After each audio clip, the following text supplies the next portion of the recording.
Welcome back to another episode of the Outdoor Adventures Hunting Podcast right here on Brownfield. I'm Brownfield anchor reporter Brent Barnett, and we're going to talk about the late season coming up for deer hunting. And joining us today is a friend of mine from Northwest Missouri. Garrett Wood is joining us here on the show. How's it going, Garrett? Good. Thanks for having me, Brent. Yeah, you bet. So, Garrett, you might tell the listeners a little bit about, your background in hunting, and also maybe about your farming operation, just with the Brownfield connection and everything. Yeah, I started hunting when I was 14 years old. Dad had to drive me to tree stands the first couple of years, and I was hooked. I mean, I've been hooked on it ever since. And everybody keeps thinking I might outgrow it, but I'm 38. I haven't outgrown it yet. And probably as passionate as I've ever been, taking up traditional archery stuff now too. So it's just something that I farm for a living. We raise Angus cattle, and then we have quite a few row crop acres, and so that fuels it as well by seeing different things with deer, all the time, and being able to check cameras when you're out doing stuff, and just kind of keeping that rolling. So yeah, the farming kind of fuels the hunting as well because of the sign that I see and stuff while I'm out hunting or out farming. So I was going to say there has to be some sort of advantage there that you can be scouting during the day, maybe while you're working. there is. I actually in 2020 got a 169-inch buck with a muzzle loader, and I ended up finding that deer while I was mowing hay. So and that's how I really got on to him and started to pattern him. So yeah, the farming thing doesn't hurt my hunting any. How's the season gone for you up to this point? As we record today, we're getting into the later stages of November, week of Thanksgiving. What's been going on in your neck of the woods? Well, we're in the full rut right now, so I've been seeing a lot of deer with the spotting scope, out in open fields laying with does. I'm seeing a lot of the same bucks over and over again cruising. Cameras have been pretty active, when those bucks break free. I actually had a chance in the middle of October. I had my main target deer at 12 yards, had that recurve in hand. This is the first year I've hunted with the recurve at all. And I had another buck at 7 yards.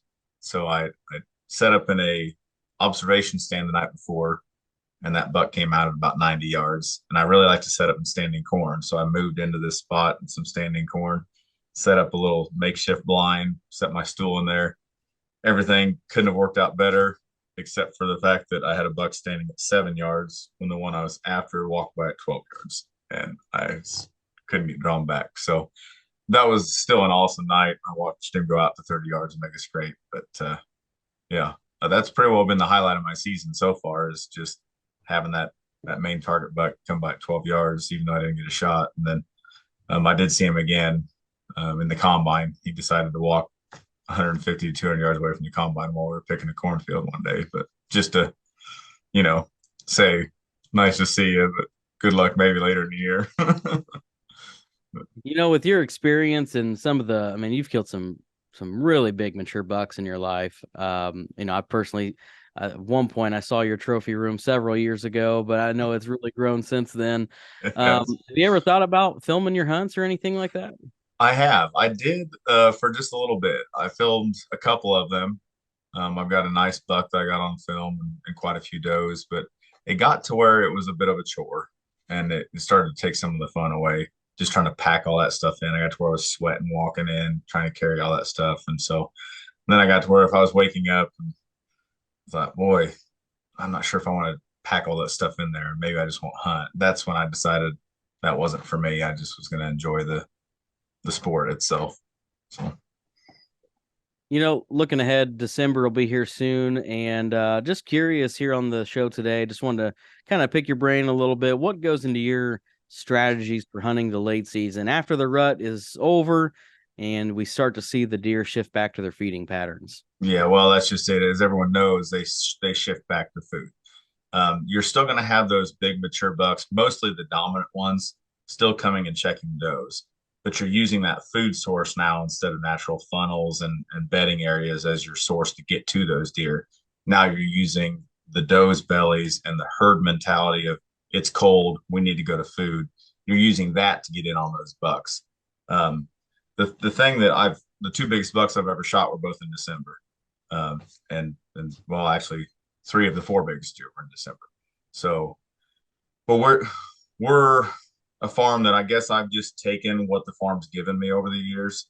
If we had a spot that was an absolute dynamite rut spot, maybe I would kill more of those big deer during the rut, but those aren't our farms. And so I've just kind of decided that I might as well use these features and terrain to my advantage. And so that's what we've done. But yeah, definitely the food. And then I've learned the ability to just tweak a few little things that make a big difference in late season that seem to allow me some opportunities as well. What do you see with like buck behavior and where they travel? Do you get deer on camera certain times of the year, but then they show back up in the late season? Or do you have have you ever had an instance where you've had a buck only on camera during the late season, but isn't showing up anytime else during the year?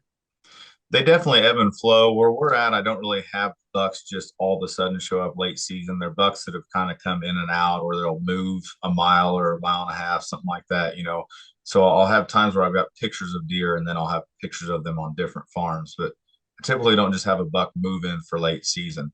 But those bucks, it's funny, they still, even into December, the first thing they do is come out and start checking does. It's like it's first on their list when they come out there to check those. So it's still on their mind. You saw those yearling does coming into late estrus. You have the does that were missed. We have a high deer density where we're at, and so does get missed. And so that's how we end up with a little extra breeding going on at the end of November through the middle of December.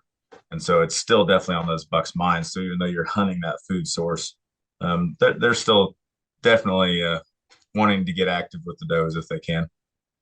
What about times of the day? Are you primarily going back to just evening sits, or is there some opportunities for the morning? I'm pretty well all evening just because of how our farms are set up. I've tried it in the mornings before, and you can late season hunt mornings, but you really have to be the transition. You don't truly ever want to be in that bedding area in the late season, especially with the cover dwindling the way that it is. But if you can be in that transition, you can still hunt a morning. But where we're at, we're truly the food source in most of those scenarios. And so the deer are already out on the field, and it doesn't work well. So I'm almost all 100% evening sits in the late season. The biggest encounter I've ever had with the biggest buck I've ever seen while bow hunting was at the first week of January, whenever I was in high school. And that was a morning hunt, and it was about 10 minutes before shooting light. And this absolute giant buck walked by me within 20 yards, and I could see his rack, before shooting light, couldn't see my pins. Yeah. Uh, and then a little bit later, after he kind of worked off, and I'm assuming now, I didn't know this back then, right? But Yeah. he was obviously going to bed. Yep. And then about a half hour later, a group of about 15 does walked right underneath me and followed that same route. So it Yep. was just kind of interesting. But yeah, I guess Yep. if you're placed in the right spot at the right time, you can Hmm. make it work in the morning. Yeah. The biggest thing about late season, like I said, is knowing your farm. Last year I set up on a deer that I didn't end up getting killed, but I ended up with 4 bucks in shooting range. This was actually the last day of the season, January 15th, and like 20 to 25 does. And it was a tree that I would never sit in otherwise, but I really like to use a spotting scope late season. And the way our terrain lays, I can sit on high points and I can watch over maybe one or two bedding areas and watch where these deer are coming out. The thing about late season is we never know for sure what causes deer to go feed on one certain section of the field. But there's something there that's attracting those deer, whether they're combine turned and knocked too much over, or if it's a certain green that's growing there because of it's a south facing slope. So deer don't only just like to bed on those south facing slopes in the winter, but there's just a little bit of extra green growth because of the angle of the sun into those south facing slopes. And they still want that green. They don't only want straight corn and soybeans. It's like you and I, we don't want to go to a restaurant and only eat one thing. We get fries in a sandwich or steak in a salad or whatever it is. So they're the same way. They want to browse through. And so what I've done a lot is just try to figure that out. Watch them. Why are they going to that one spot? What's the wind going to be tomorrow night or the next 2 nights?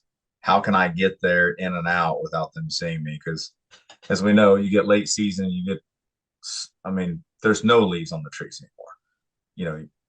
grasses are starting to squat. It's so much harder to access in and out of a tree stand. And so you kind of have to rethink everything from what you've done all season just on access points. And then, like I said, I sat in that one tree that I would never sit in ever. And that one night I had 30 deer and 4 bucks underneath me. And so not the right one came out, but it was still a successful scout and hunt. So, And with a lack of cover, I mean, you might have to shift and hunt from the ground. Talk about some of your experiences ground hunting the late season. I know a couple years ago, it really paid off for you. It paid off big. Found a pine tree that was about 90 yards from a tree stand. And I was sitting on that pine tree because of a wind that was supposed to switch at about 5 in the evening. It was 4:30. I can't remember, but 30 minutes before dark, it was supposed to switch. So instead of being stuck in my tree stand, I found that. With that lack of cover, I love those little pine trees. If you can find places where it's, those briars and you can find a way to tuck yourself into a low point there, on the edge of fields, a lot of times there's small ditches. And if you can get those little low hanging pockets and find a way to just settle into those are great places to be. But so many times we just overlook that stuff. And it's something that I'm kind of starting to fall in love with in the last probably 10 years of my hunting, is just sitting on the ground. And it's so versatile.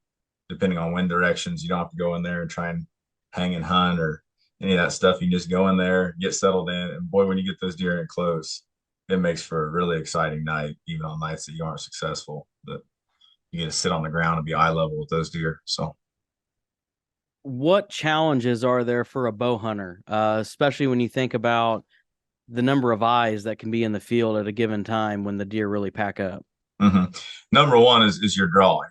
And you're probably going to have to give up something. So rarely in the late season, you have to complete a draw cycle, are you going to be able to sit on the front side of that pine tree and just have 30 deer out in front of you. The one that I shot in 2021, I was set up on the back side of that pine tree, shaved some limbs on each side. There's another big tree right beside that pine tree. And so I had a little shooting window between the big tree and the pine tree. So even though I had does at 30, 35 yards, they didn't pay any attention to me. It's kind of like when I set up in standing corn earlier in the season. Is it's not something that they're going to look through. Deer look at what's right there. They're not going to look through motion at the backside of a pine tree. Same way with the briars and all that stuff. So you may not just be able to sit somewhere and have a wide open field view like you would in the tree stand, but you're also using that to conceal yourself. So, do you only focus on bow hunting late season, or do you get a muzzleloader tag too? No, I'll use a muzzleloader if I feel like it's the right scenario, or if it's something I feel like I can't get in there. I certainly prefer to use a bow, but yeah, I'll definitely use a muzzleloader. It's a lot of fun. So awesome, man. Hey, I think we've run out of time on the show this week. I appreciate you coming by for a few minutes here and just chatting about hunting. Do you want to plug your farm a little bit? How can people get connected with you? Yeah, you can find us at www.ccacattle.com. That's prior to our bull sale on the second Saturday in February. You'll find sale information there. So it's a good time to come check out the place and check out the cattle. Awesome. Hey, good luck to you this winter, and hopefully we'll have some good stories to swap later on. You bet. Thanks, Brent. You bet. That's Garrett Wood right here on the Outdoor Adventures Hunting Podcast. And I'm Brent Barnett with Brownfield. Thanks for joining us this week.